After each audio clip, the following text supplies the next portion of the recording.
Shalom and happy Chanuka. My name is Zohar Maor. One of the most troubling questions related to Chanuka is the destiny of Bet Hashmonai. The Gemara says in Masechet Bava Batra that everyone that says that he comes for Bet Hashmonai must be a servant. And this Gemara relates to the historical fact, that Herod killed all the fifth generation of Bet Hashmonai.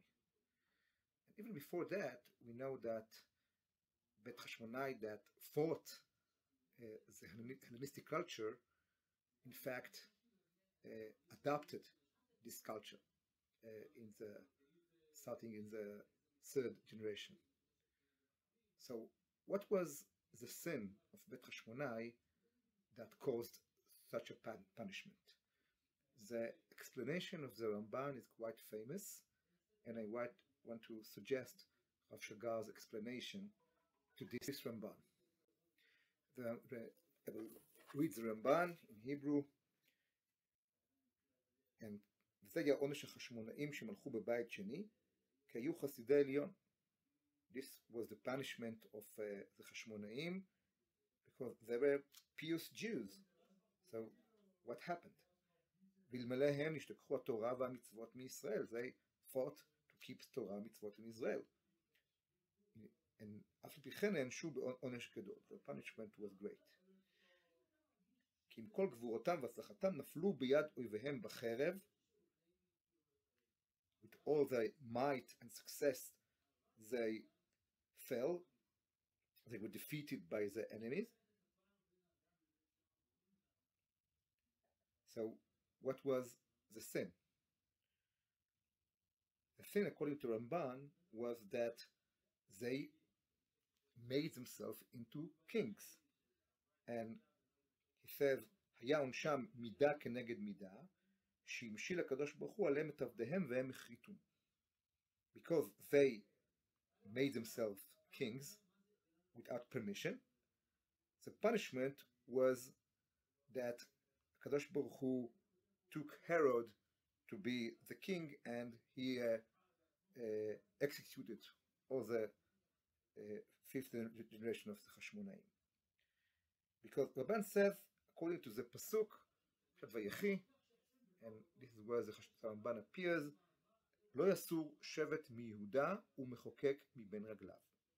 According to the Tosefta, he says that no tribe is permitted to rule except for Shevet Yehuda.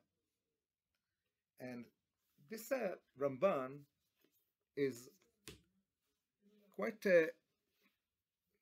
problematic if you think on it, because this was a very extreme situation, very extreme circumstances. So what do we expect from Bet Hashmonai?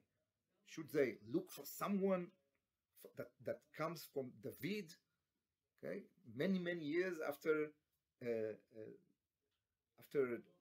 dynasty of David was extinguished? Rav Shagar explains that the problem is not about the permission of the Torah, the right to rule. It's something more principle. It's about the separation between the spiritual authority, resembled by the Kohanim, and the political authority that is associated with David and Shevet Yehuda. And he further explains that the political rule needs flexibility. The king should be realistic. He should take the ideals of the Torah and see how he can implement them in the complicated reality. And this is why the kingship and the Kehuna should not be conflated. They should be separated. Because if you conflate Kehuna and Malchut, you harm both sides. Because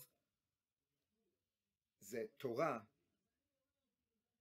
or maybe we can even say education for Torah, should be clear, should be idealistic. Chagall always speak about the nekudah hakasha, the hard point, that we should keep it without any kind of without any compromises. And on the other hand, the political aspect, it should be practical, not ideological. We have to meet reality and its demands. So the problem with Bet Hashmonai was that they tried to be both Kohanim and Melachim. And this way, Rav Shagar suggests a new reading of the spiritual breakdown of Bet Hashmonai. It wasn't just that they were attracted to the Hellenistic culture. The problem was that the great ideals, maybe even the zealous ideas of Bet Hashmonai, of Matityahu and his sons, are at odds with the practical demands of day-to-day practical rule, political rule. So, if we divide Melucha and Kehuna,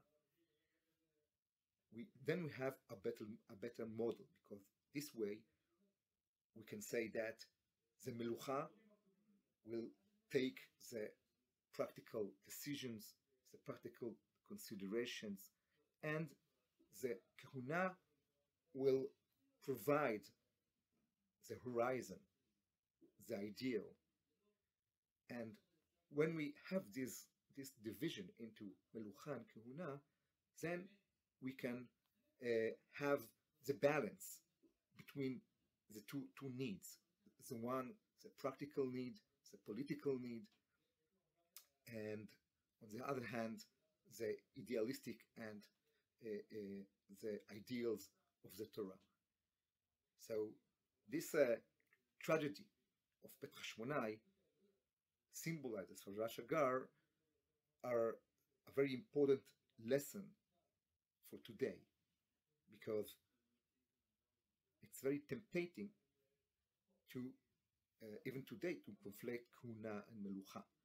But Rav Shagar warns us that it might be dangerous, because we should prefer to have them in a healthy contradiction, a healthy contest, in order that the two realms could not interfere with one another, but